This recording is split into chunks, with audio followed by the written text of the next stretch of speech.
government actually junked the proposal because the Law Commission is neither a statutory body nor a constitutional body. It is just an advisory body. Now the 22nd Law Commission has been told to frame the nuances.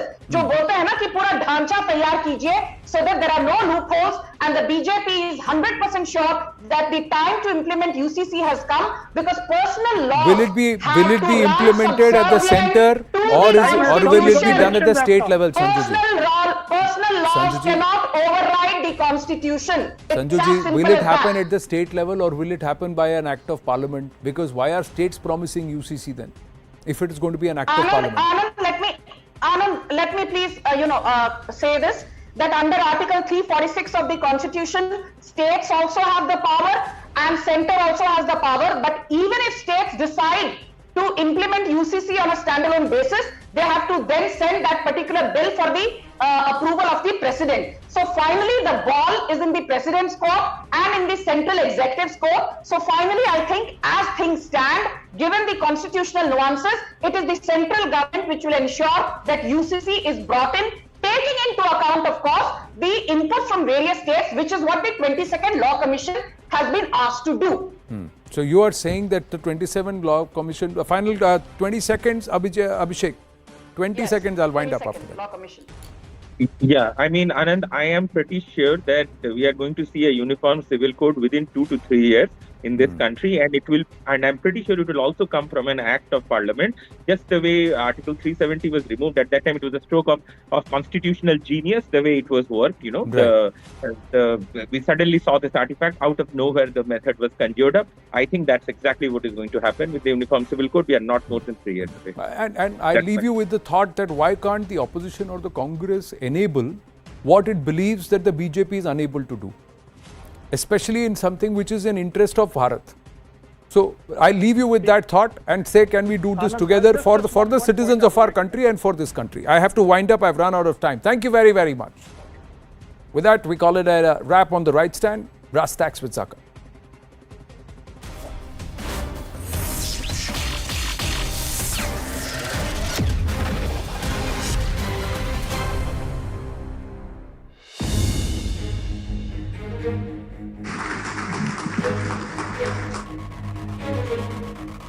(2024) का आप ticket निकलवा कर रखना, जनवरी का भव्य राम मंदिर अयोध्या में आपको दिखाई पड़ेगा। गुजरातियों का स्वभाव है, सबकी सुनते हैं। अब सुनने के कारण किसी के मन में भ्रांति हो जाए तो मैं क्या कह सकता हूं। अपने सभी चुनावी रिकॉर्ड तोड़कर प्रचंड बहुमत के साथ यहां पर हम सरकार बनाएंगे। श्री भूपेंद्र पटेल ही मुख्यमंत्री बनेंगे, इसमें कोई दो राय नहीं।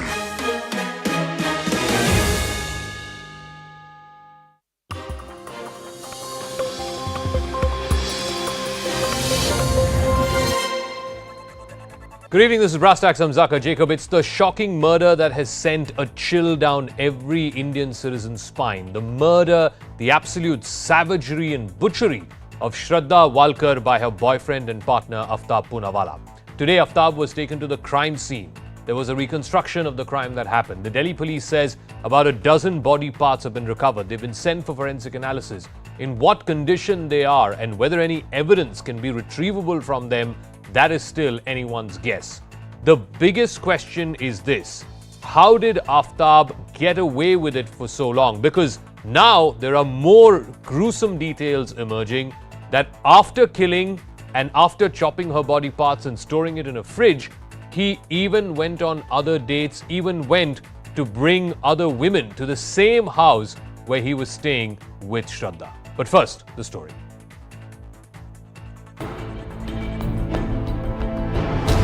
Killed,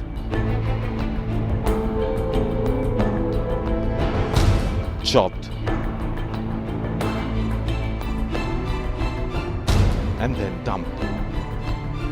The bone-chilling murder of Shraddha Walkar has sent shockwaves across the nation. Aftab श्रद्धा क्यों मारा? श्रद्धा को क्यों मारा? आफ्ताब जवाब दो। आफ्ताब क्यों मारा? आफ्ताब क्यों मारा? आफ्ताब श्रद्धा को क्यों मारा? Aftab. As Delhi cops joined the dots and tried to reveal the mystery in the gruesome murder.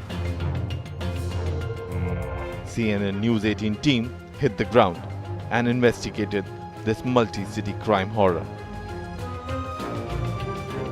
Police's next challenge is to recover the body parts from these areas, because you can see it's this jungle area has a broken wall, and all wild animals and dogs, and they all come in the area, and they it is also an apprehension of the police that they might have eaten up the body parts. Shraddha was reportedly strangled to death on May 18 in Aftab's flat in the Chhatarpur area. The accused allegedly brought a new fridge to store the body parts of Shraddha. These boxes that are kept outside now, these are the boxes in which that fridge came, that fridge that he ordered to store the body of Shraddha. And even if you see inside the house, the house is very, very minimalistic, and it doesn't seem that a woman would also be living in this house. Our team also visited the residential society where Shraddha used to live with her father in Maharashtra's Vasai. What we have been told at this point is that it's been 15 years since they've vacated this place. They have moved to another residence, and there is no contact with the family at this point. One close friend of Shraddha revealed to News 18 that she wanted to come out of her relationship with Aftab. He was abusive but wouldn't let her go, blackmailed her emotionally. Crime scene सुनने में आता है तो फिर ये शक होता है कि क्या ये कोई अल्टीरियर मोटिव था आफ्ताब का कि वो इन्फ्लुएंस करे श्रद्धा को इस तरीके से. फिर ये जो क्राइम है, आज तो ये मन में सवाल होता है कि कैसे कोई इतनी बड़ी दरिंदगी कर सकता है. तो श्रद्धा डरती थी कहीं ना कहीं. श्रद्धा ने हमें यह भी बताया था कि वो इस रिलेशनशिप में नहीं रहना चाहती, वो बाहर आना चाहती है. This cold-blooded crime of passion has triggered nationwide outrage, with people demanding that Aftab be hanged to death. Shraddha was chopped into 35 pieces before being disposed of like her life meant nothing. The murder has left the entire nation numb. Bureau Report, CNN News 18. All right, before we open this up to our guests and our panelists, I want to bring you up to speed with what we know about this gruesome and grisly murder and what we don't. What we do know is that the couple eloped. Their parents were against this relationship because it was an interfaith relationship. They decided to move to Delhi precisely because of that, and that Shraddha was pressurizing Aftab for marriage. What we don't know, and what is yet to be ascertained, is if moving to Delhi was actually part of Aftab's conspiracy, because in Mumbai, close to friends and family, it would have been much easier to find what he was up to. What we do know is that Aftab brought other women, certainly one of them, he brought them to the same flat where he lived with Shraddha, where he killed Shraddha and stored her body inside a refrigerator. What is yet to be ascertained is whether Aftab had accomplices in this gruesome crime, or whether he managed to do all of this just on his own. We know that Aftab strangled Shraddha. They had a heated argument. That is the trigger that led to him killing her, and then subsequently chopped up her body and stored it in a refrigerator. Whether this was a crime of passion that happened in the heat of the moment, or whether this was a planned plot, something that only someone with a very devious and very criminal bent of mind could do or come up with, that we are yet to be sure of. What we also know is that Aftab went on with his life almost like it was usual. Like we said, he was dating other women. He went back to the same dating app, Bumble, where he met Shraddha initially. So for him, it was life as normal. What is not certain is whether Aftab confided in anyone and whether he used somebody as an accessory after the fact of the murder, because he was going to work, he was meeting colleagues, he was meeting friends, he was carrying on with business as usual. How come no one around him even suspected something as grave as this had happened? All right, let me now go across to our guests to try and analyze, is this just a psychopath who was out unleashed and therefore he sort of went on this rampage of killing his girlfriend in the manner in which he did? Or is there something far more sinister at play here? Dr. Jayanti Datta is a clinical psychologist. Dr. Dinesh Rao, forensic expert. Pragya Parijat Singh is a senior advocate. Miran Chanda Borwankar is an ex-IPS officer. And Trisha Shetty, social activist, also joining us. Dr. Datta, let me start with you first, because clearly here is a man who is depraved, here is a man who is of a deranged mind. The question is, why was Shraddha still continuing to be in a relationship with him? Multiple accounts from her friends seem to suggest that both in 2020 and in 2021, she had confided in her friends how she was physically and emotionally being abused in this relationship, and yet she continued. She continued to be part of this relationship, to continue to live on with this maniacal man. Yes, you have no choice. They don't give you the choice. They take precautions that you don't move out.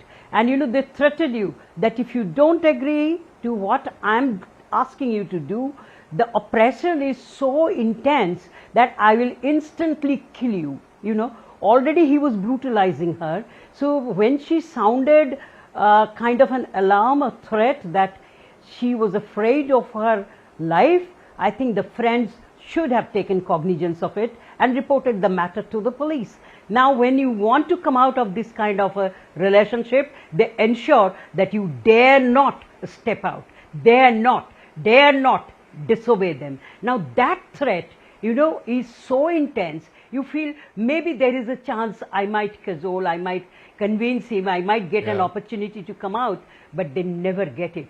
So they are scared. And at the same time, you know, it's a psychopathic personality, no doubt, but with a streak of, you know, the schizoid kind of a mental makeup. Sure. And this schizoid tendency, those people who are able to maintain their daily routine in a very normal fashion, they often have this violence streak, and only the intimate people, you know, they come to know. That's why I've been wanting that if the focus could shift from Shraddha's family to Aftab's family, and you try to get as much of details as you can. I'm sure you will find evidences I from believe his that the childhood. police had called them, they had recorded their statement, but there is nothing to suggest in those statements that they had any suspicion of their son's rather deviant behavior. But let me go across to Pragya Parijat Singh, and you know, we know that that many women put up with abusive relationships, whether it's physical abuse or even mental or emotional abuse. In the case of Shraddha, this is what one friend of hers, to whom she had confided back in 2021, she said that at one point the arguments and the fighting between these two got to such a extent where for 2 days she moved away from Aftab's house where she was living. She stayed at a friend's house, but on the third day, God knows how he convinced her, she went back to stay with him. He had too much influence on her. He used to emotionally blackmail her. Explain to us rationally, why does this happen? Why do so many women put up with abusive relationships? She was physically abused. She was mentally abused, clearly. Namaste, sir. This is a clear case of Stockholm syndrome, where, you know, the lion fell in love with the lamb. And since I'm an officer of the court, I would be in a better position to tell you how things happen legally. But before that, it is important to understand the mental stage of that person. So the FIR, if we decode the FIR, which primarily, you know, wrote the statement, confessional statement of the father when he filed for the missing report, it clearly stated that we were not happy, and in fact she came, she was in touch with her mother, and she said that, you know, he beats me up. Even the friends knew about it. And since we go to the court, I do a lot of woman-oriented matters. The first thing I always tell my clients is that you need to stand for yourself. Any एक थप्पड़ भी बहुत बड़ी चीज होती है. The moment somebody is trying to hit you, you must understand that this is a red flag. You need to immediately step out, raise an alarm, tell people around you. Otherwise, there is no end to it. Of course, this guy has some sort of depravity, because the way in which he has killed this woman, which and you know, the way he proclaims that he used to love, I have no idea what sort of love is this. It is barbaric, it is spine chilling, grotesque, diabolical and there's no other for that. And I would say that it's very important that whenever there is a scenario or a situation wherever you know a woman hear that something is happening to their near or dear ones, or whenever you are in a situation, even if you're financially not well off, first thing that you need to understand is you need to speak for yourself. Nobody else is going to Let help me ask you out. Shraddha Walkar, you know, this is just an indication of the criminal bent of mind of Aftab Poonawalla. According to the police, after the murder of Shraddha on the 18th of May, Aftab logs on to her Instagram account and direct messages many of her friends, and he continues to do this for a number of days to give the impression that she was still alive, that she's using her Instagram account to get in touch with her friends. He also reportedly paid her credit card bills so that the credit card companies don't contact her residence. Obviously, the registered address was her residence in Mumbai, and if that were to happen, her father would be alerted, her brother would be alerted. Just give us a sense into the mind of this criminal, that not only did he kill her in the most grotesque fashion, stored the body in a refrigerator, but he also had the presence of mind to use her Instagram account to give the impression that she was still alive and to pay her credit card bills. So this only shows that he is a very cold-blooded criminal, and I'm surprised that this is the first case which has come to the notice of police with this kind of background. He must have had some criminal cases in the past. That's what I feel. And I am of the opinion that we should not accept what he is saying, that I strangulated her and then thereafter I cut her body into pieces, put them in the fridge, took them to the forest. I feel his statement has absolutely zero value till it is corroborated by scientific evidence. Don't forget, we recently lost that Chawla case where Supreme Court has acquitted 3 such rapists and murderers, and the offense was equally gruesome.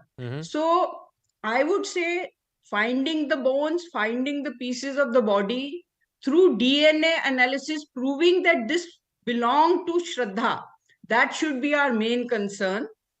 And then collecting other evidence, because in this particular case, there is no eyewitness. Yes, correct. So I would like a very thorough police investigation, quick trial, and special prosecutor. Only then we will find out what is the reality and how this criminal worked to an extent that the whole country is shaken. Trisha Shetty, you know, one other aspect which was absolutely baffling for me was that after this murder happened, Aftab then allegedly got in touch with other women, and at least one of them, again using the same dating app, Bumble, one of them, in fact, he even brought home to that same house a couple of times in June and July. This was around the same time that he had cut up his girlfriend's body and stored it in that fridge. I want to ask 2 questions. A, what does this say about these dating apps? What kind of checks and balances do they have? And B, what does it say about young people these days that they're willing to even go to the house of an absolute stranger, somebody they must have interacted with once or twice on a dating app? Look, I think you've posed 2 important questions, right? The first thing is highlighting a pattern of repetitive behavior that we see very often when it comes to people who have criminal tendencies, who commit crimes. Now, why do most perpetrators repeat the crime? Is because they think they can get away with it. In India, over 97% of cases of sexual violence is not by a stranger in a dark alley, it's by someone closely known to the survivor.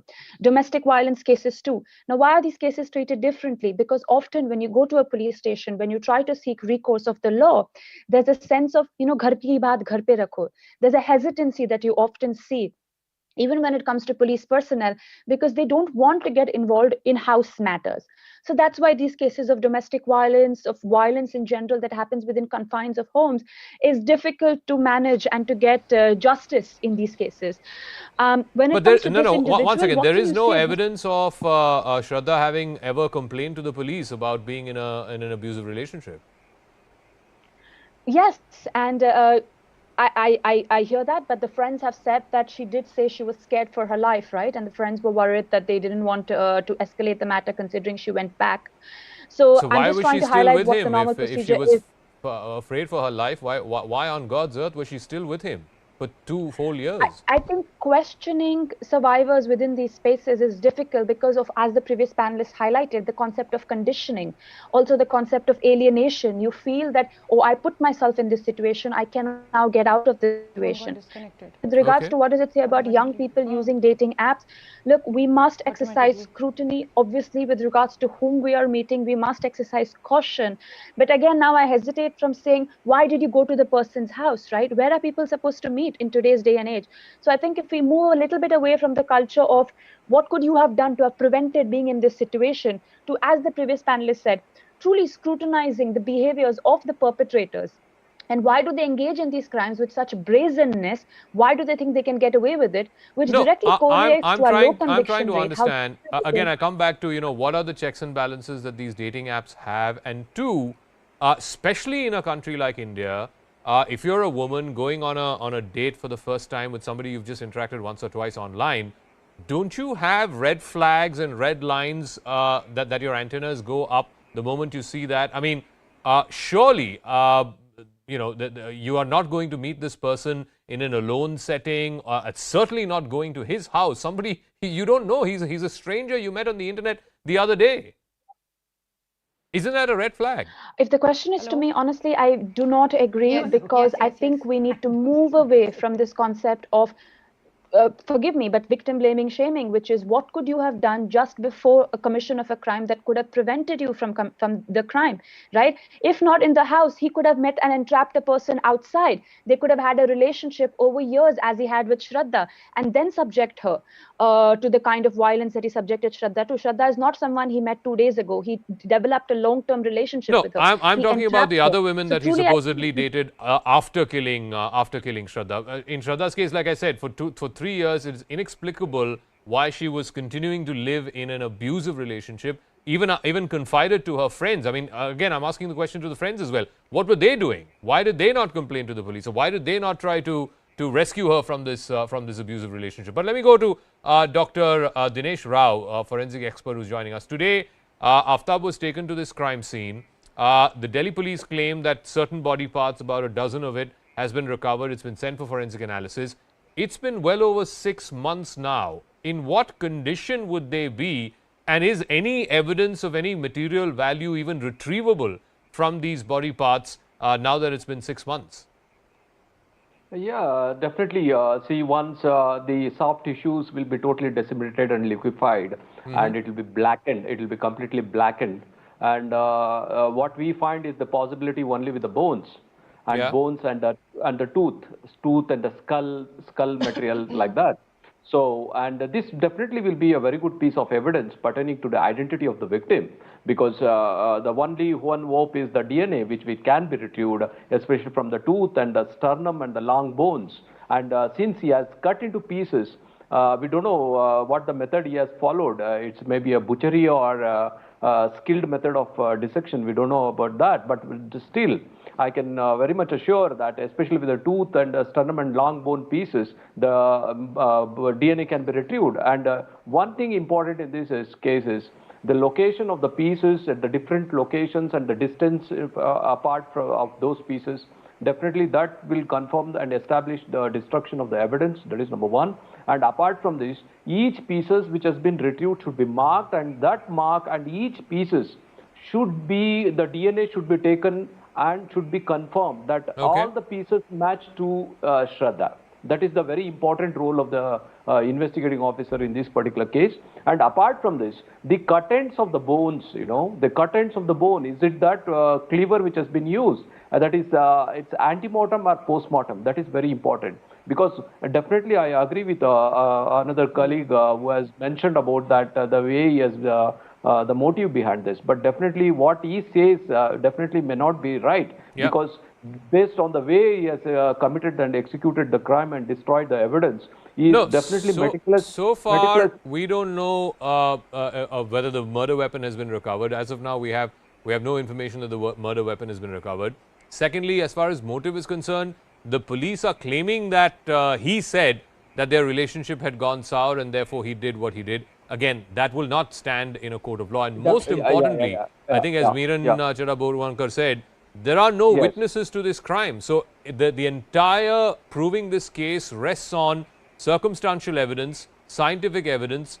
And you know, in a country like India, the investigation record of our different police forces have been so patchy when it comes to forensic evidence, scientific evidence and circumstantial evidence that oftentimes it doesn't stand in a court of law. But anyway, let me go back to Dr. Datta.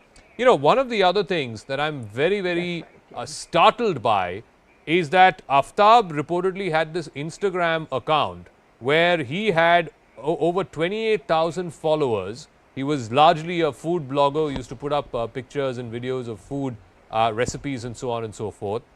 People are also now sharing his old Facebook posts talking about women's rights, environmentalism, show of support for LGBTQ rights, so on and so forth. So clearly he had a persona for social media, and there was this persona which eventually went on to kill his girlfriend and live-in partner and butcher her in the manner in which he did. This almost schizophrenic split of his personality, how come no one knew about it? How come no one picked up clues about it, whether it was his family, friends? He's also 25, 26 years old. I mean, he's interacting on a daily basis with friends, colleagues, family, etc. No one saw this? Absolutely. Yes, 2-3 things. Now, for forensic evidence, you have the whole refrigerator. Even if he has used chemicals, you know, but you have the interiors of the refrigerator, and then when you were chopping the body, you had to place it on some kind of a board or some platform. What did he use for that? Secondly, now he said that I raised this question yesterday also, that what happened to the blood? Now he said that I threw the blood-stained clothes into the regular sweepers, this thing. I think this is high time we should rope in the sweeper also, who collected these kind of blood-stained clothes. Either he is telling lies or he did not dispose it off to the regular sweeper. I think it's high time you should question the sweeper also. And now these kind of perpetrators, as I said before, maintain a different kind of a front at different platforms. So I'm not surprised if he is having so many followers. Another thing I have suspicion about, is he by any chance associated with any terrorist group who are giving the support? So one should look into that also. Okay, so far the police have not revealed any kind of links or association with any kind of extremist group. But let me go back to Meera Borwankar. Definitely. Just in terms of, the police's ability to be able to prove this, like the doctor said, it's 6 months old, all the body tissues would have disintegrated. Their only hope is from the bones, and to be able to match that with DNA analysis with that of Shraddha. Secondly, no witnesses. How come none of the neighbors knew about it? The landlord who had rented out this place, and it's not an isolated, deserted place. It's a very crowded locality where this house is, the crime scene is. How come no one, not one person, was suspicious of what was going on? That happens many a times. That especially if you're an outsider. They are not from Delhi. They had come from Mumbai and moved here. It was a young couple. So many neighbors would not take interest in them. This is common. But the police team has a tough job. Still, they will be able to find some evidence in the form of some witnesses. We should trust the local team.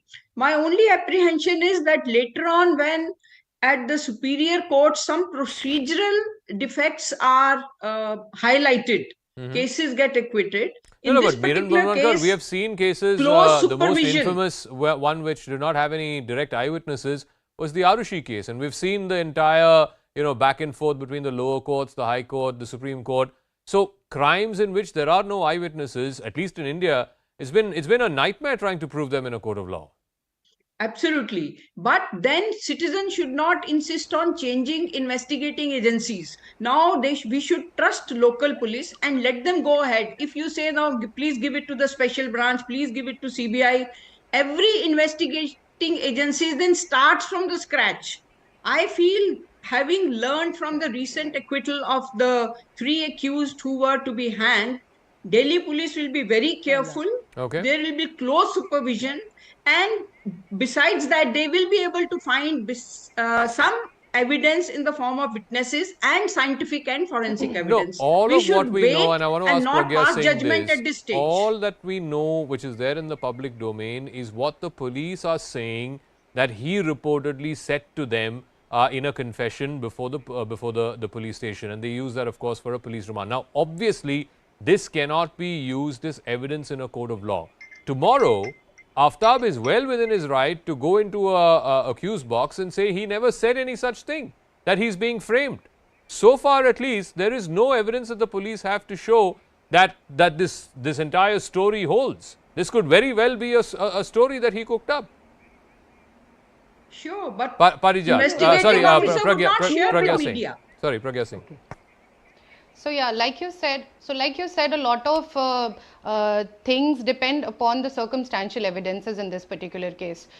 If at all at a superior court there is something pertaining to procedural latches, that is where the local police officers can chip in and can act very promptly.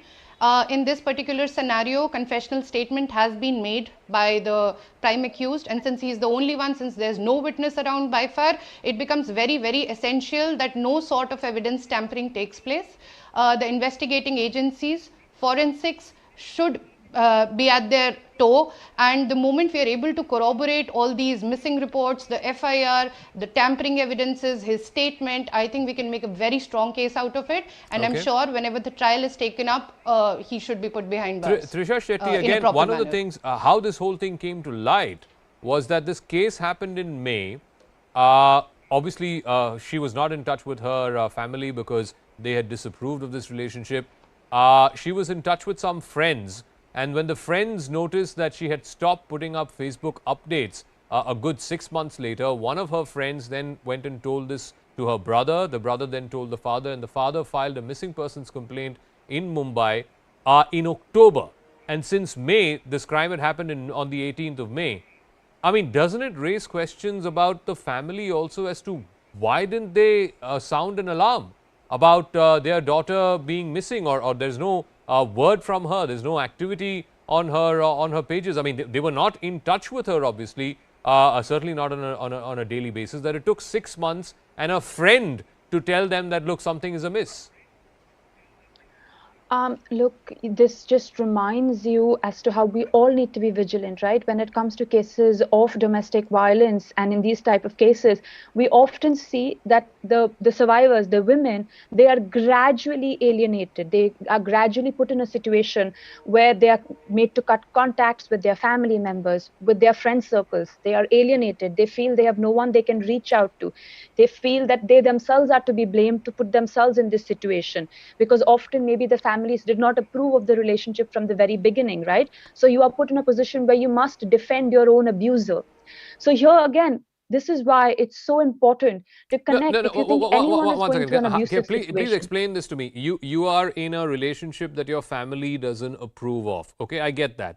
Therefore, a sense of victimhood, a sense of being victimized, that is natural for anyone to feel. No. But how does that explain, Trisha Shetty, the fact that she's putting up with an abusive relationship?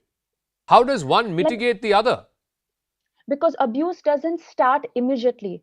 If you study the cases of abuse, it doesn't immediately start with physical violence. It's slow and it's insidious. First, it will be an object thrown across the room. Then your voice will be raised. Then you will threaten to hit. Then you will gradually... It doesn't start immediately. It doesn't escalate to you are being pounded across the wall and you say, that's it, I'm leaving. It's a slow, gradual increase of violence, where by the time you've reached the situation of complete escalation of violence, you feel you've anyways isolated yourself. And again, as a survivor, your mental state is compromised. You obviously are deeply traumatized. You don't know who you should reach out to, because at this point also you've alienated yourself from your family. And because the family is not approving, you are anyways defending this partner to them from the very beginning. Now you're going and telling them, oh, the person I was defending is actually abusing me. No, right? in So this Shraddha's is why, case, what can we people do What know, about at least from accounts of her friends, and I want to ask Dr. Datta this, she did confide in at least a couple of friends. In fact, in one instance, she even left the house that both of them were staying in. She stayed separately with a friend for a couple of days, precisely because he was physically abusing her. And then decided to go back to him because he was emotionally blackmailing her. I don't understand that, Dr. Datta. See, no, in all these domestic violence cases, if you study, there is a honeymoon period, you know. For a while, they convince that I will rectify, I will not be hitting you, I will go back to the same old thing, give me a chance. They plead, they come down on their knees. But the thing is, you know, they plan it, and when the minute they get the chance, they get the partner back, they resort back to the old tactics. Now, another question which I've been raising, I'll raise it here also. Now, at a particular time, 2 o'clock in the night, somebody is getting out wherever he is going. But that neighborhood, you know, how can nobody has seen? Exactly. 2 o'clock, if somebody is every night going out, I'm sure with your detailed screening, this interrogation has to be more skillful. And then you will be able to find. People don't want to get involved in today's era. They don't want. And as you are asking why the family did not raise an alarm, family, you know, disowns you because family has other members. If you remember Blue Whale game and all other things where the person was forced to commit suicide, they always threatened your immediate kith and kin that if you do not do this, I'll kill this person, your father, your mother, your brother. Now the family people, you know, they are also apprehensive. They initially try to convince you, and when they are failure, they realize that you are not going to listen to them. Let me go back to Miran Borwankar. You know, one of the points that Dr. Datta made, here is a man who's cut up his girlfriend's body into different pieces, and at 2 a.m. every day for 18 days, he takes it in plastic polythene bags and dumps it in the forest. Reportedly, most of the times he was just walking. He was not even using a vehicle. How is it that at a time when you have night patrolling and beat constables and even, you know, private security guards now in most localities in Delhi, how can this happen that a person, and there is a repetitive pattern of behavior here as well, and nobody found something amiss? And this day and age, there are, you know, CCTV cameras across every street corner. Again, no one picked this up, this pattern of behavior? So, investigation is going backwards. I am sure that the investigating officer has come across both CCTV camera information and also some witnesses, but obviously they will not share with the media. Point one. So, just give them some time and let's wait for the charge sheet. And point two, we are repeatedly talking of women in abusive relationships, lakhs of women, even women who are earning well, they are in these abusive relationships because in India and also internationally, it's quite difficult for a woman to get out of emotional bonds, and those bonds are exploited and they are blackmailed by the partners. So this is a reality. Let's accept it. No, I want to go back to Trisha Shetty. He was using her Instagram to dupe her friends. He was paying credit card bills so that the credit card companies don't land up at her residence. He even went back to the same dating app and dated other women, even while the cut up dead body of his girlfriend was inside his fridge.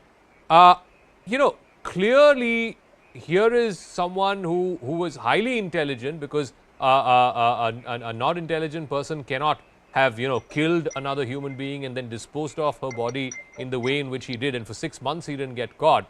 The point simply is that somebody starts to, you know, needs to start asking questions on how is it that this deviant behavior was not picked up by anyone. I mean, he was not isolated in some prison cell. He was going around working, meeting people, you know, living his life as though nothing had happened.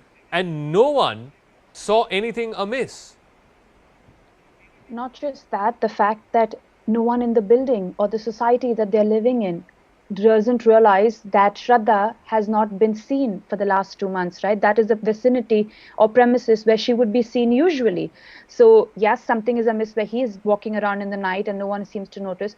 Something is also amiss when you notice the absence of one specific individual and no one is seeming to complain. What about, I don't know what her work status is, but why did no one raise alarm for so long? We must question all of it, because I think if one person had raised the alarm earlier, perhaps it could have, been caught at a time where there could have been more evidence found. Or even perhaps when she said that she's scared for her life from the very beginning, when she reached out to her friends, hindsight is 50-50. But I wish at that time someone, in cases of domestic violence, you must insist that survivors seek help of therapists, of verified therapists who can help them get out of a place of trauma and help them get to a place of safety, right? Okay. Perhaps if someone had insisted to her that there is hope, she doesn't need to go back to an abusive situation. She needs to seek help. She needs to seek trauma, and keep reminding her that she has solid support systems she can rely on. And he is not the only support system who is actually an abuser that she needs to rely on. Perhaps she would have been safe. And perhaps that's the message we can send out to everyone listening, that if you know someone is in an unsafe situation and they're isolating themselves, do everything you can to keep reaching out to them, connect them to therapists, connect them to get mental help, and keep reminding them that they're not alone and that anytime they can reach out to you. I want to give Dr. Dinesh Rao the final word. Just in terms from the flat where which is the crime scene where this crime happened, what evidence can be recovered from the refrigerator? Will there be body parts, tissue, blood even from the refrigerator? Because he apparently used chemicals to clean up the fridge, and apparently the cutting up of the body, anything to do with the body, was all done in the washroom so that he could use the water to wash away the blood. Again, what is recoverable 6 months after this crime? No, definitely, because that's a primary crime scene, and what exactly he has disposed the bits and pieces. So that is a secondary crime scene. The first primary crime scene, definitely the fridge, the tissue bits or blood, whatever, because it's a cold storage, the possibility of retrieval is more. I think it should be meticulously examined and analyzed and before retrieval. And another place is the place where he has used to cut into pieces. Definitely there will be splatters and even tissue bits are most likely, because once we cut the such amounts of tissues and bones with cleavers, small bits of tissues are likely to splatter along with the blood, and those things which are may or may not be visible to the naked eye. I think only the crime scene people can, even after 6 months, that's what I want to say is, even after 6 months, because the dried tissues definitely leads DNA, because and even the dried blood stains. And inside, I think Miss Borwankar agree with me. There is one Dr. Mahajan's case in Pune. I think similar was the modus operandi, where his body was cut into pieces and distributed in Nasik, Pune, and Bombay and all. So this is a similar such pattern. But definitely the primary crimes. Apart from this, his computer and his mental deviation, substance abuse with this person cannot be ruled out, and even homosexuality cannot also be ruled out. Of course, his phone, his laptop have all been seized by the Delhi police. We'll see what evidence they recover from that. But for the moment, I want to thank all our guests. I just want to say one thing as we close the show. I mean, pay attention to your children. Pay attention to what they're doing on social media, what they're doing on their laptops, on their mobile phones, who they're befriending, and so on and so forth, and talk to them. And make sure that you create an environment where they know they can come and talk to you no matter what. And look at the price that this family is paying. They did not approve of a certain relationship, but look at what that's ended up with. They didn't know what their daughter was going through, and ultimately she ended up paying a heavy price. She ended up paying with her life for it. I'm going to take a break. When we come back, we'll shift focus to the G20, where Prime Minister Narendra Modi and US President Joe Biden, there was ample bonhomie on display at the G20 summit in Bali. In fact, both world leaders shared a warm hug at the summit, and much more details were discussed. We'll have all of that and more right on the other side of this quick break.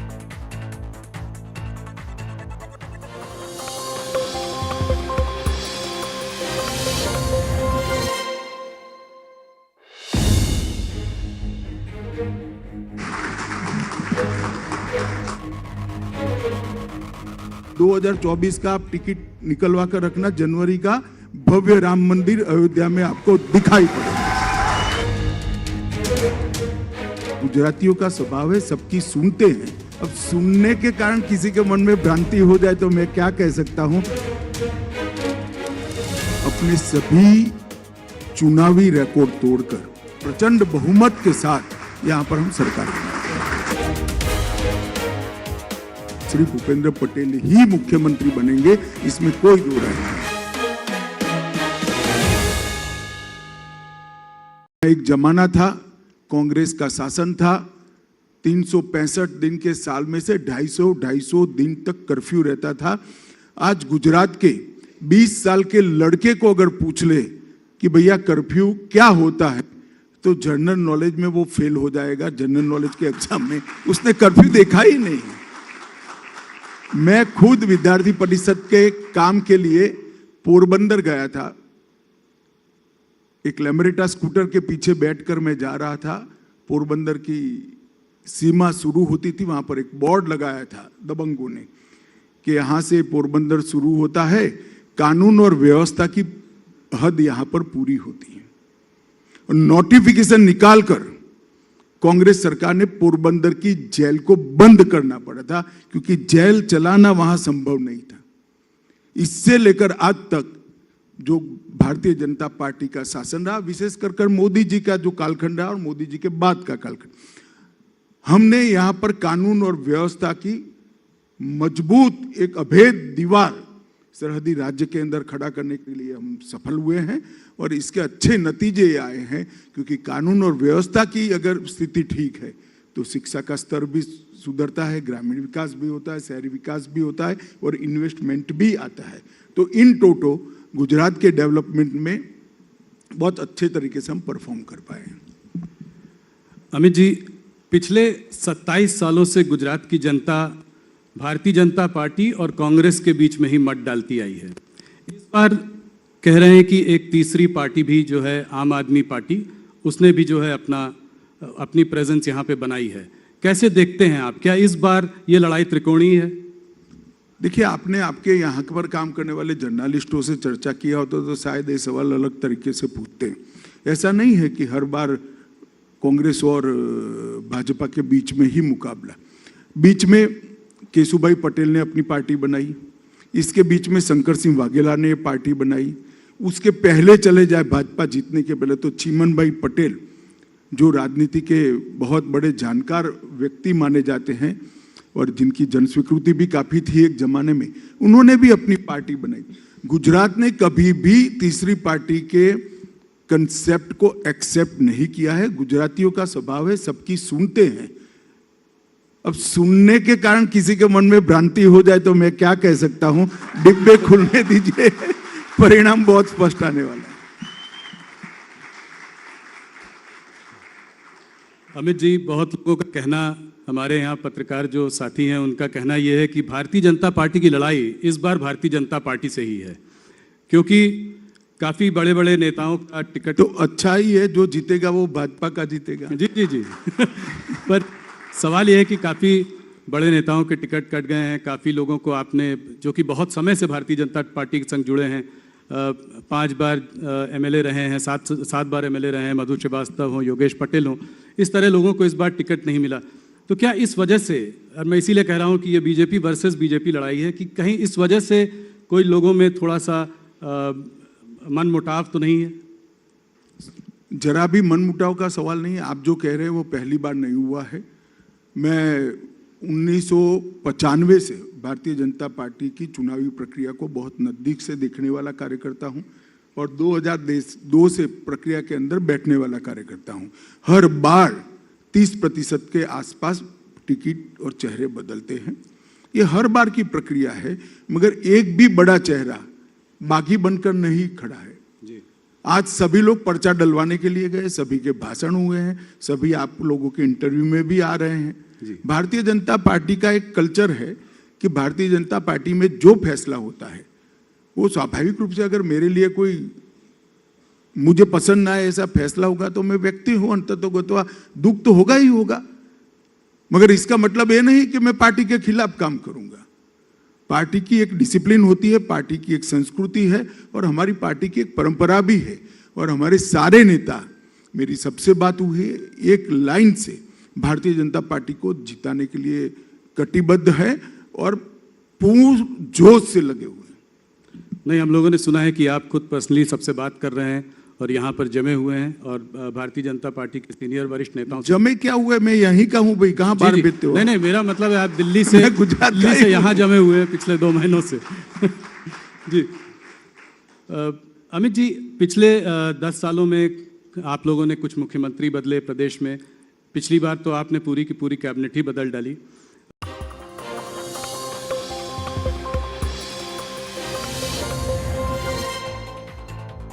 Welcome back. Prime Minister Modi attended an event for the Indian community in Bali in Indonesia. While addressing the gathering there, Prime Minister Modi said that New Delhi is leading from the front and is a ray of hope in what is an increasingly complex geopolitical world in the 21st century. Indonesia से सीखने के लिए भारत के पास बहुत कुछ है और अपनी 75 वर्षों की विकास यात्रा से भारत के पास भी इंडोनेशिया को देने के लिए बहुत कुछ है। विश्व की अनगिनत कंपनियां ऐसी हैं, कई बड़ी कंपनियां ऐसी हैं जिसके सीईओ भारतीय मूल के हैं। Prime Minister Narendra Modi and US President Joe Biden, their bonhomie, was on full display at the G20 summit in Bali. President Biden, in fact, walked up to Prime Minister Modi and shared a warm hug at the summit. Two global superpowers, two world leaders, and a warm exchange.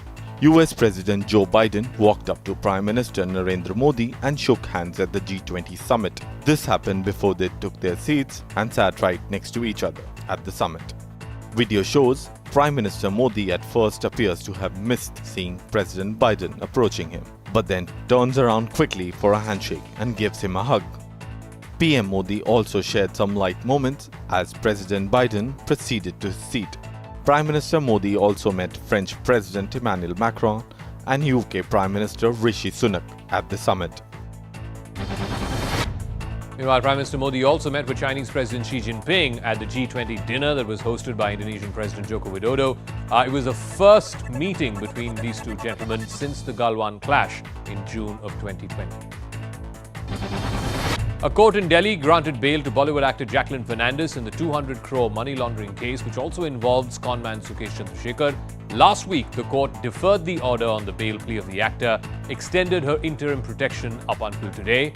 Jacqueline had sought bail on grounds that there was no need for her custody since the investigation is already complete and the charge sheet has been filed. You've secured this bail order. First of all, reaction. We are grateful and we bow down to the Honorable Courts. We laid down the law laid by the Honorable Supreme Court. We relied upon it. If you look at the conduct of Jacqueline, she has always been cooperating with the investigating agencies. It has never been a case that she has not cooperated because she attended all the summons and she deposited all the documents. She cooperated with the investigation and which was then recorded by the Honorable Court, and this may have gone in her favor to grant bail.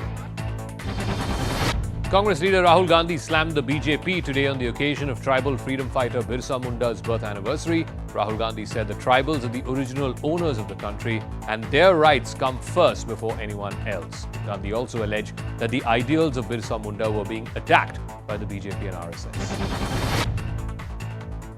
एक तरफ से नहीं हो रहा है, चारों तरफ से उनकी सोच पर, उनकी यादगाश पर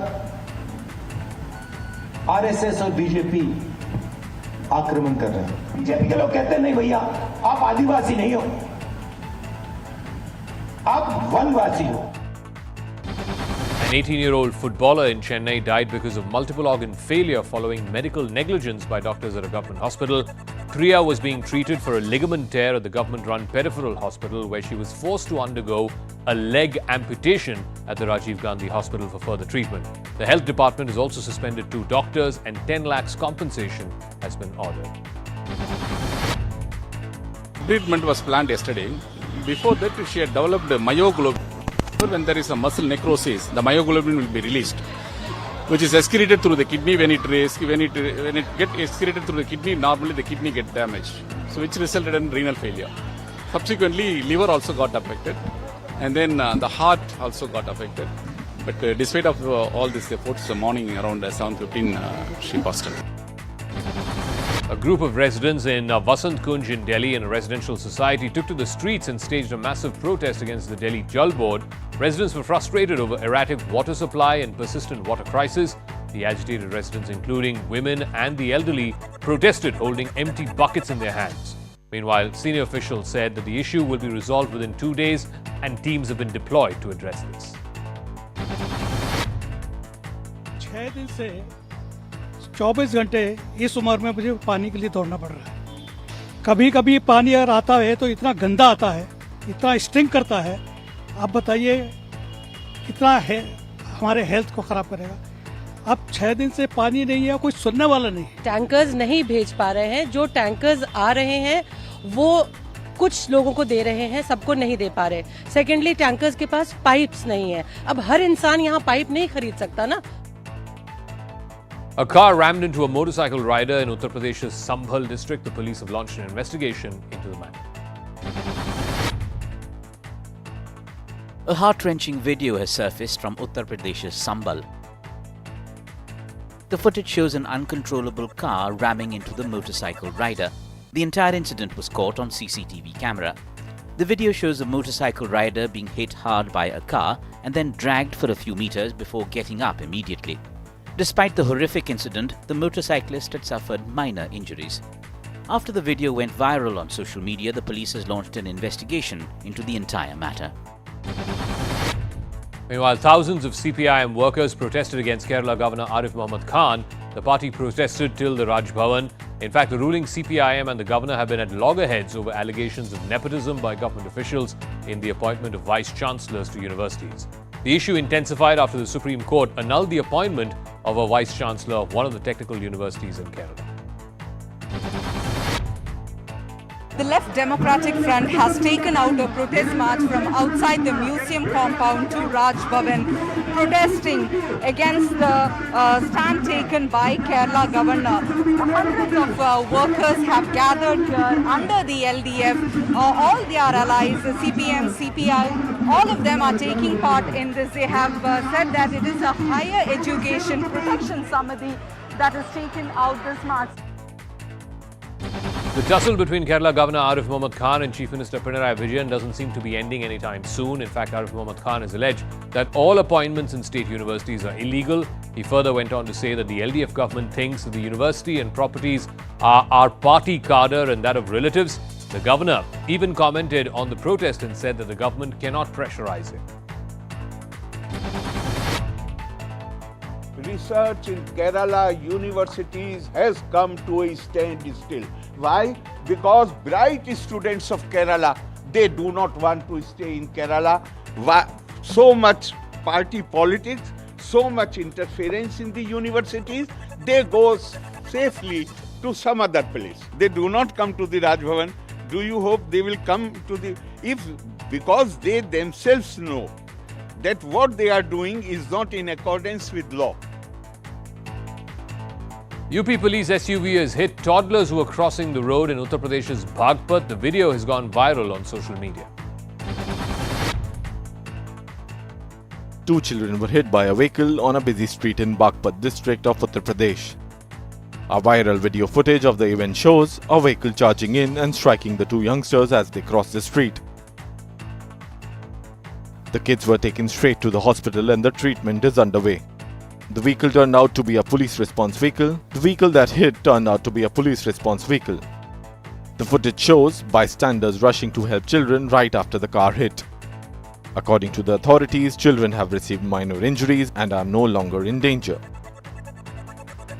NASA is finally moving forward with the Artemis 1 moon mission. The project got delayed post the rocket getting plagued with leaks as well as damage from Hurricane Nicole. But after repairs, it's all set to be launched tomorrow morning. NASA says it's on track for the Artemis 1 mission to launch Wednesday. That could pave the way for US astronauts to return to the moon. The launch of NASA's most powerful rocket ever, which is carrying the uncrewed Orion spacecraft, is targeting a 2-hour window for liftoff, beginning at 1:04 a.m. Eastern Time Wednesday. That's if all goes to plan. Previous launches have been scrubbed because of bad weather and technical issues. NASA says the mission is still ready to go, even though the mega rocket sustained some minor damage after Hurricane Nicole swept across Florida last week. If and when Artemis gets off the ground, it has some lofty goals. The first mission is expected to be a 25-day journey to the moon's orbit and back. Artemis 2 repeats the trip, including astronauts and a lunar flyby. Artemis 3 plans to put astronauts back on the moon's surface. Tennis star Novak Djokovic will be playing the Australian Open after being granted a visa. The Australian government had decided to grant the unvaccinated Serb a visa for the Grand Slam. This year's championship was overshadowed by the 9-time Australian Open champion, who was sent back on the eve of the contest after a high-stakes legal battle over his visa status. Australia's New South Wales is reeling under heavy rains. Hundreds of homes have been inundated in and around the city following powerful storms overnight. Hundreds of residents were also rescued with the help of helicopters and boats. Houses, highways, bridges, farms, everything is underwater. Torrential rains are wreaking havoc in Australia's New South Wales. More than 200 flood rescue operations were conducted in the state over the past 24 hours. This after weeks of record rainfall have caused widespread flooding across parts of eastern Australia. According to officials, no fatalities have been reported so far. Authorities have also issued an evacuation order for the town of Forbes, which was hit by flooding 2 weeks ago. It is the fourth major flood which has hit eastern Australia this year. A video of a speeding Tesla killing 2 people, including a schoolgirl in China, that's put the car's safety record in question. The accident was caught on camera and it's been widely shared on social media. 2 people, including a schoolgirl, were crushed to death in China after a Tesla ran over them. The horror was caught on CCTV and the video has gone viral on social media. The footage shows the driver allegedly losing control of the vehicle while trying to park it, and then rammed into a motorcyclist and a high school girl. The incident took place in the first week of November in China's southern province of Guangdong. Following the incident, Tesla told Reuters that it will assist the local authorities in investigating the truth behind the accident. China is Tesla's second largest market, and the video of the fatal crash was among the top trending videos on the Weibo social media platform. Non-stop #1 for 29 weeks, cementing its place as India's favorite channel. CNN News 18, on your side.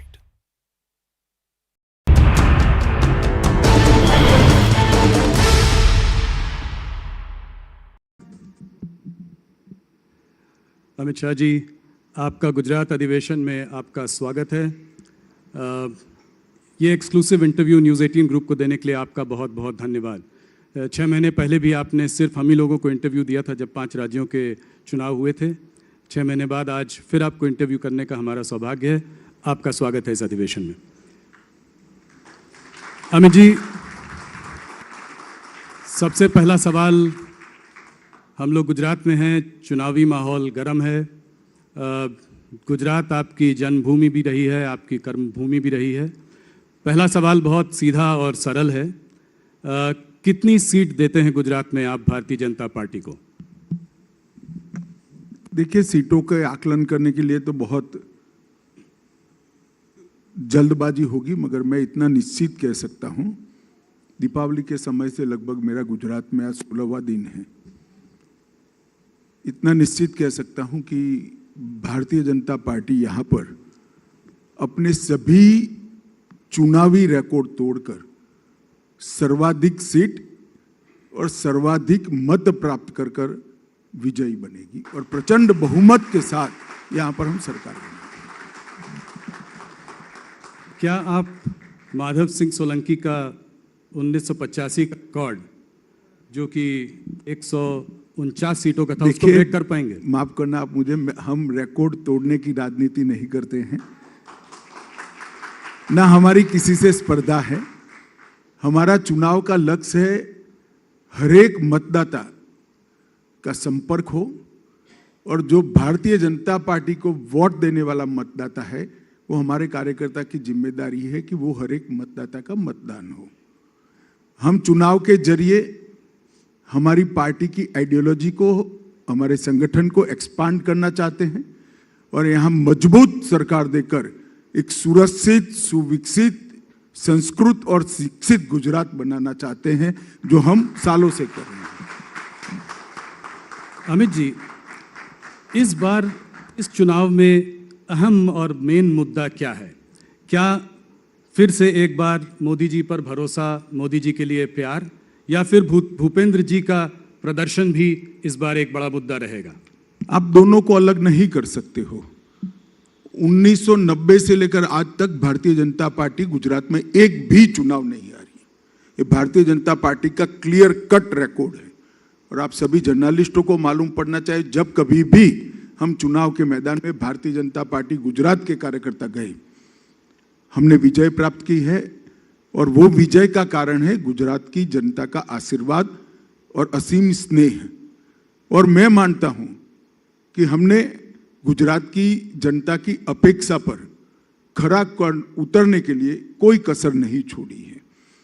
यही गुजरात है जहां एक जमाना था, कांग्रेस का शासन था, 365 दिन के साल में से 250 दिन तक कर्फ्यू रहता था।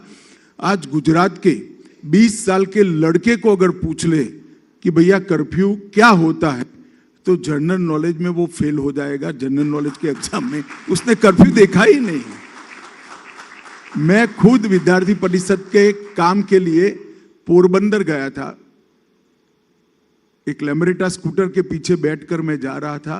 पोरबंदर की सीमा शुरू होती थी, वहां पर एक बोर्ड लगाया था दबंगों ने कि यहां से पोरबंदर शुरू होता है, कानून और व्यवस्था की हद यहां पर पूरी होती है। और नोटिफिकेशन निकालकर कांग्रेस सरकार ने पोरबंदर की जेल को बंद करना पड़ा था, क्योंकि जेल चलाना वहां संभव नहीं था। इससे लेकर आज तक जो भारतीय जनता पार्टी का शासन रहा, विशेष कर मोदी जी का जो कालखंड रहा और मोदी जी के बाद का कालखंड, हमने यहां पर कानून और व्यवस्था की मजबूत एक अभेद दीवार सरहदी राज्य के अंदर खड़ा करने के लिए हम सफल हुए हैं और इसके अच्छे नतीजे आए हैं।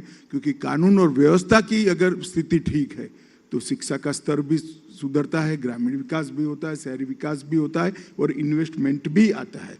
तो इन टोटो गुजरात के डेवलपमेंट में बहुत अच्छे तरीके से हम परफॉर्म कर पाए हैं। अमित जी, पिछले 27 सालों से गुजरात की जनता भारतीय जनता पार्टी और कांग्रेस के बीच में ही मत डालती आई है। इस बार कह रहे हैं कि एक तीसरी पार्टी भी जो है आम आदमी पार्टी, उसने भी जो है अपनी प्रेजेंस यहाँ पे बनाई है। कैसे देखते हैं आप, क्या इस बार ये लड़ाई त्रिकोणीय है? देखिए, आपने आपके यहाँ पर काम करने वाले जर्नलिस्टों से चर्चा किया होता तो शायद ये सवाल अलग तरीके से पूछते हैं। ऐसा नहीं है कि हर बार कांग्रेस और भाजपा के बीच में ही मुकाबला। बीच में केशुभाई पटेल ने अपनी पार्टी बनाई, इसके बीच में शंकर सिंह वाघेला ने पार्टी बनाई। उसके पहले चले जाए भाजपा जीतने के पहले तो चिमन भाई पटेल, जो राजनीति के बहुत बड़े जानकार व्यक्ति माने जाते हैं और जिनकी जनस्वीकृति भी काफी थी एक जमाने में, उन्होंने भी अपनी पार्टी बनाई। गुजरात ने कभी भी तीसरी पार्टी के कंसेप्ट को एक्सेप्ट नहीं किया है। गुजरातियों का स्वभाव है सबकी सुनते हैं। अब सुनने के कारण किसी के मन में भ्रांति हो जाए तो मैं क्या कह सकता हूं, डिब्बे खुलने दीजिए, परिणाम बहुत स्पष्ट आने वाला है। अमित जी, बहुत लोगों का कहना, हमारे यहाँ पत्रकार जो साथी हैं उनका कहना यह है कि भारतीय जनता पार्टी की लड़ाई इस बार भारतीय जनता पार्टी से ही है, क्योंकि काफी बड़े बड़े नेताओं का टिकट। तो अच्छा ही है, जो जीतेगा वो भाजपा का जीतेगा। जी जी जी पर सवाल यह है कि काफी बड़े नेताओं के टिकट कट गए हैं। काफी लोगों को आपने, जो कि बहुत समय से भारतीय जनता पार्टी के संग जुड़े हैं, 5 बार एमएलए रहे हैं, 7 बार एमएलए रहे हैं, मधु श्रीवास्तव हो, योगेश पटेल हो, इस तरह लोगों को इस बार टिकट नहीं मिला। तो क्या इस वजह से, और मैं इसीलिए कह रहा हूं कि ये बीजेपी वर्सेस बीजेपी लड़ाई है, कि कहीं इस वजह से कोई लोगों में थोड़ा सा मन मुटाव तो नहीं है? जरा भी मनमुटाव का सवाल नहीं है। आप जो कह रहे हैं वो पहली बार नहीं हुआ है। मैं 1995 से भारतीय जनता पार्टी की चुनावी प्रक्रिया को बहुत नज़दीक से देखने वाला कार्यकर्ता हूं और 2002 से प्रक्रिया के अंदर बैठने वाला कार्यकर्ता हूं। हर बार 30% के आसपास टिकट और चेहरे बदलते हैं। ये हर बार की प्रक्रिया है, मगर एक भी बड़ा चेहरा बागी बनकर नहीं खड़ा है। आज सभी लोग पर्चा डलवाने के लिए गए, सभी के भाषण हुए हैं, सभी आप लोगों के इंटरव्यू में भी आ रहे हैं। भारतीय जनता पार्टी का एक कल्चर है कि भारतीय जनता पार्टी में जो फैसला होता है वो स्वाभाविक रूप से, अगर मेरे लिए कोई मुझे पसंद ना आए ऐसा फैसला होगा तो मैं व्यक्ति हूं, अंततोगत्वा दुख तो होगा ही होगा, मगर इसका मतलब ये नहीं कि मैं पार्टी के खिलाफ काम करूंगा। पार्टी की एक डिसिप्लिन होती है, पार्टी की एक संस्कृति है और हमारी पार्टी की एक परंपरा भी है। और हमारे सारे नेता, मेरी सबसे बात हुई है, एक लाइन से भारतीय जनता पार्टी को जिताने के लिए कटिबद्ध है और पूर्ण जोश से लगे हुए हैं। नहीं, हम लोगों ने सुना है कि आप खुद पर्सनली सबसे बात कर रहे हैं और यहाँ पर जमे हुए हैं और भारतीय जनता पार्टी के सीनियर वरिष्ठ नेताओं से। जमे क्या हुए, मैं यहीं का हूँ भाई, कहाँ बाहर बीतते हो? नहीं, मेरा मतलब है आप दिल्ली से यहाँ जमे हुए हैं पिछले 2 महीनों से।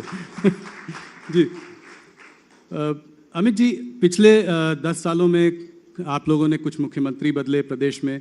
पिछली बार तो आपने पूरी की पूरी कैबिनेट ही बदल डाली। इस बार भी जो कैबिनेट में कुछ मंत्री हैं उनके भी कुछ के टिकट कटे हैं।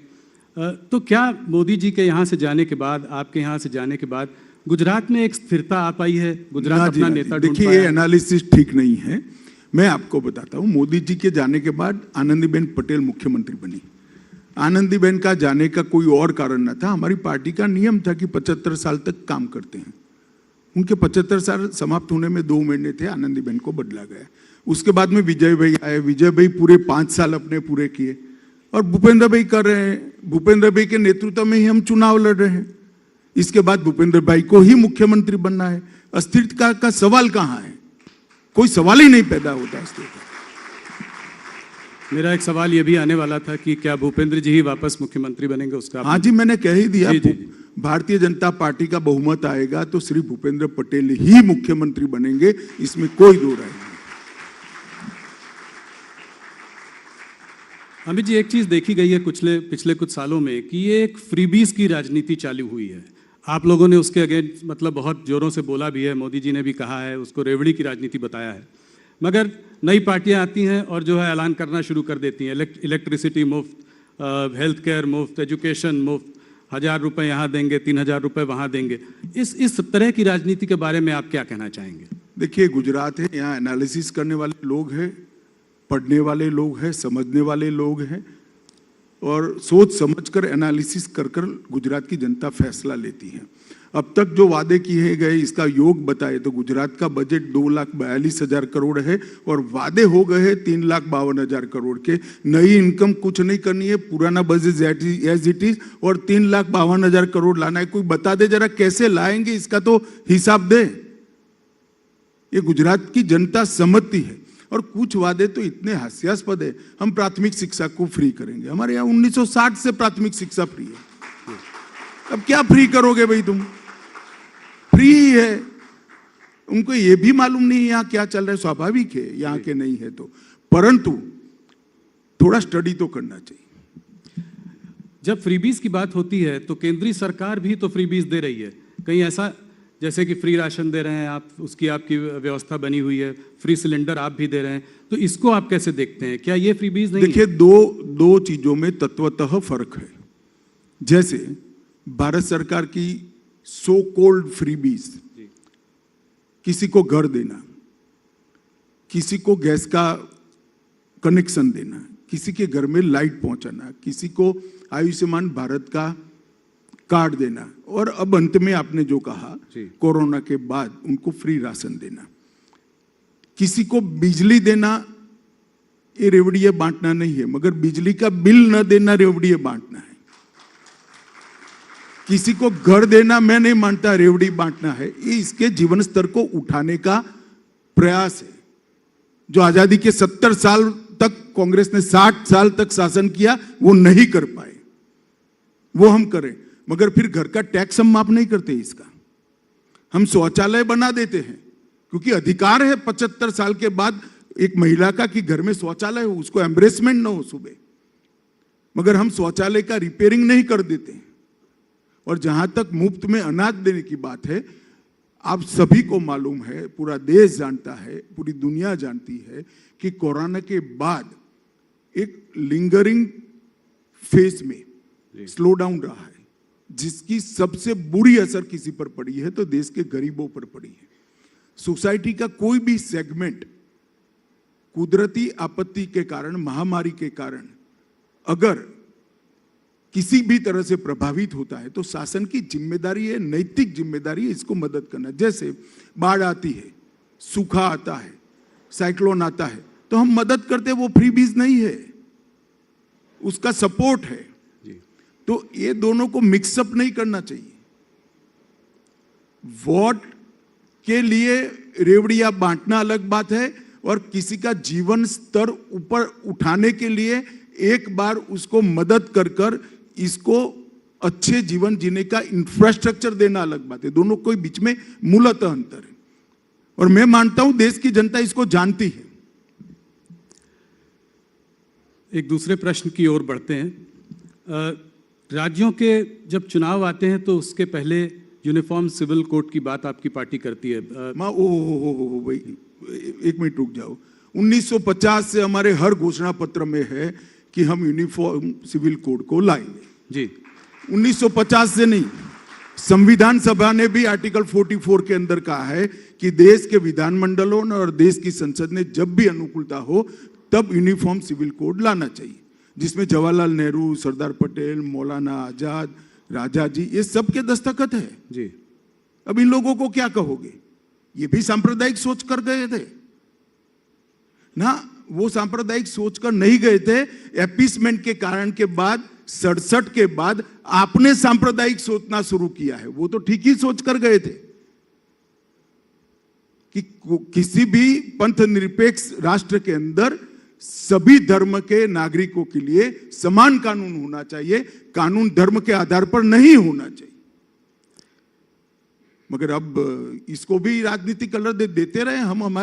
हमने हमारे जनसंघ के समय से ये हमारा घोषणा पत्र का वादा है जिसको हम पूरा करते हैं। ऐसा नहीं है कि सिर्फ ये क्यों, हमने कहा था राम मंदिर बनाएंगे, मोदी जी ने इसका भूमि पूजन कर दिया, और 2024 का आप टिकट निकलवा कर रखना, जनवरी का भव्य राम मंदिर अयोध्या में आपको दिखाई पड़ेगा। हमने कहा था कि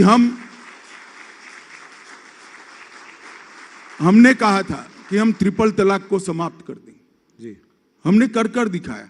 हमने कहा था एक देश में 2 विधान, 2 निशान, 2 प्रधान नहीं चलेंगे, धारा 370 हट कर रहेगी, और 5 अगस्त 2019 को मोदी जी ने धारा 370 को हटा दिया। ये सभी हमारे वादे हैं। धारा 370 हटी, कौन सा चुनाव था भाई? राम जन्मभूमि का भूमि पूजन हुआ, कौन सा चुनाव था? ट्रिपल तलाक हटा, कौन सा चुनाव था? और अगर आप नहीं हटाना चाहते हैं, आप कॉमन सिविल पर्सनल लॉज को सेव करना चाहते हैं, तो कांग्रेस पार्टी ने कह देना चाहिए कि इस देश में कॉमन सिविल कोड नहीं होना चाहिए। इतनी नैतिक ताकत तो होनी चाहिए। मैं तो कांग्रेस के सारे नेताओं को कहता हूं, वो हमने करना है।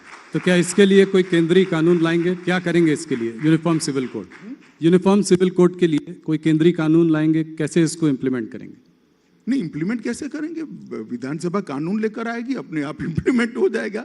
इस देश में कानून बनाने की प्रक्रिया संविधान ने बनाई हुई है, कानून के इंप्लीमेंटेशन की एडमिनिस्ट्रेटिव व्यवस्था भी है, इसी हिसाब से होगा। अमित जी, इलेक्शंस के पहले देखा है कि एक पोलराइजेशन की एक थीम जो है हर इलेक्शन में आ जाती है। इस बार भी जो है डिमोलिशन ड्राइव को ऑपोजिशन पार्टीज ये कहकर इसको पोलराइजेशन का कलर दे रही हैं। क्या कहते हैं आप इसके बारे में? देखिए, कोई ऑपोजिशन पार्टी ने नहीं किया, मैं तो ढूंढ रहा हूं कौन बोलता है। आप लोग ही पूछ करते हो। ऑपोजिशन पार्टी को अगर दिक्कत है तो उन्होंने कह देना चाहिए कि द्वारका के अंदर गैर कानूनी धार्मिक जो एंक्रोचमेंट थे वो रहने चाहिए। किसी ने नहीं कहा है, ये रूटीन अफेयर है। मैं मानता हूं बेट द्वारका जैसी जगह ड्राइव चलाया है और नतीजे बहुत अच्छे आए। हर्ष जी हमारे साथ यहाँ पे मौजूद भी हैं। कांग्रेस के प्रदेश अध्यक्ष जगदीश ठाकुर जी ने कहा है कि देश के संसाधनों पर मुसलमानों का पहला अधिकार होना चाहिए, क्या कहेंगे इस पर? नहीं, कोई नई बात नहीं। पहले मनमोहन सिंह जी ने कहा है। हमारा मानना है कि देश के संसाधनों पर देश के गरीब का, दलित का, आदिवासी का सबसे पहला अधिकार होना चाहिए, देश के पिछड़े का अधिकार होना चाहिए। जहां तक संविधान के इंटरप्रिटेशन का सवाल है, संविधान में कहीं पर भी प्रायोरिटी एरिया रिलीजियस आधार पर नहीं तय किया है। संविधान ने प्रायोरिटी एरिया पिछड़ेपन के आधार पर, इकोनॉमिक बैकवर्ड्स के आधार पर और दलित और ट्राइबल के और पिछड़ा वर्ग के लिए किया है। और भारतीय जनता पार्टी मानती भी है, करती भी है।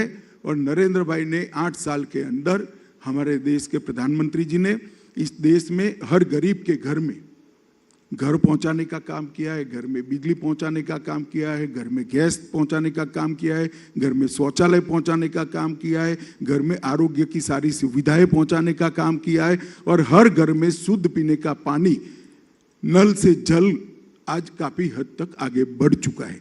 इसके साथ साथ जब कोरोना का संकट आया, 80 करोड़ लोगों के घर के अंदर प्रति माह प्रति व्यक्ति 5 किलो राशन पहुंचाने का भी काम किया है।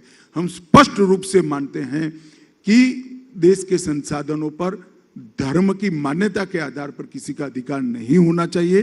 देश के संसाधनों पर इस देश के दलित, आदिवासी, पिछड़े और गरीब का अधिकार होना चाहिए, चाहे वो किसी भी धर्म के हो, हिंदू हो, मुस्लिम हो, क्रिश्चियन हो, कोई भी हो, इसका अधिकार होना चाहिए, मगर गरीब का अधिकार होना चाहिए।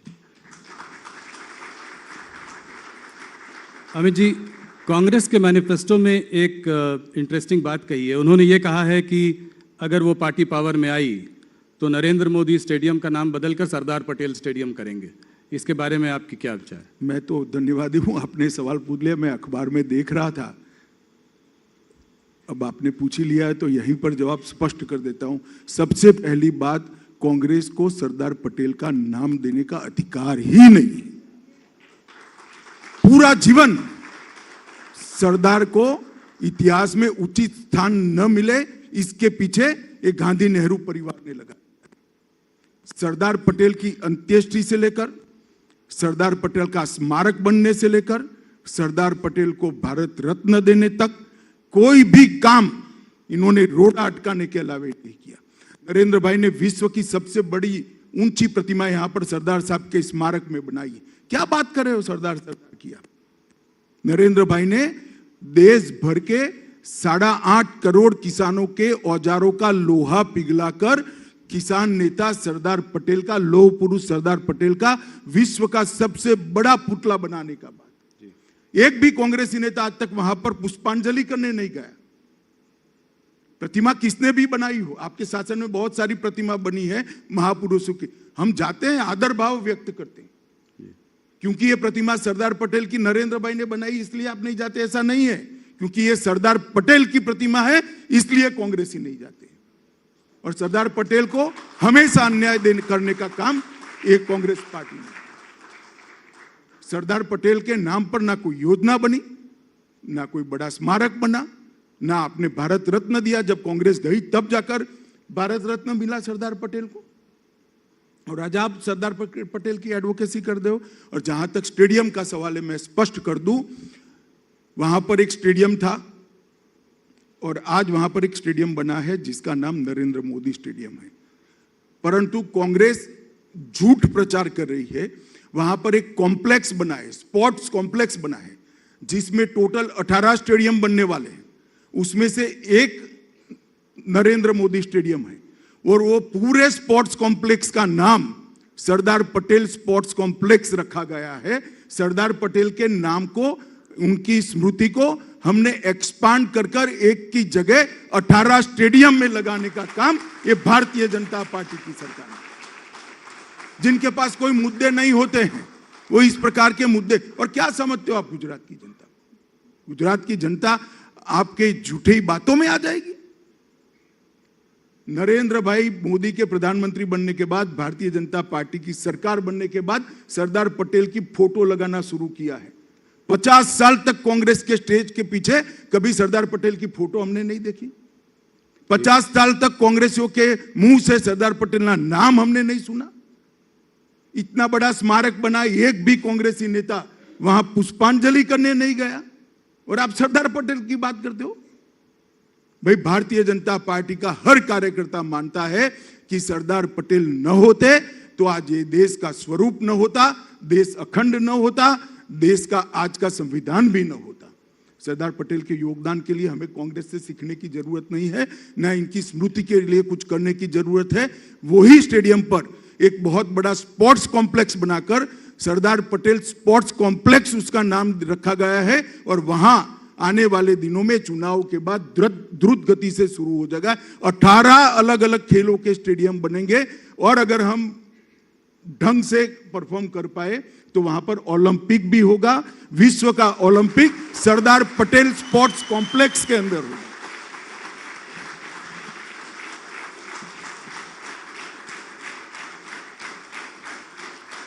Amit,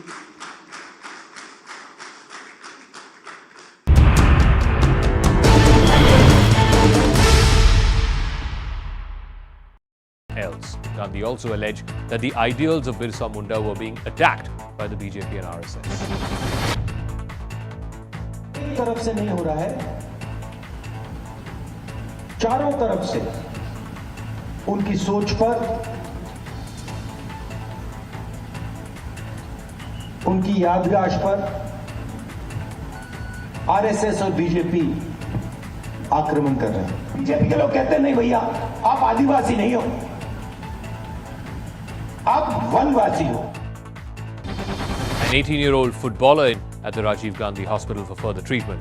The health department has also suspended 2 doctors and 10 lakhs compensation has been ordered. Treatment was planned yesterday. Before that, she had developed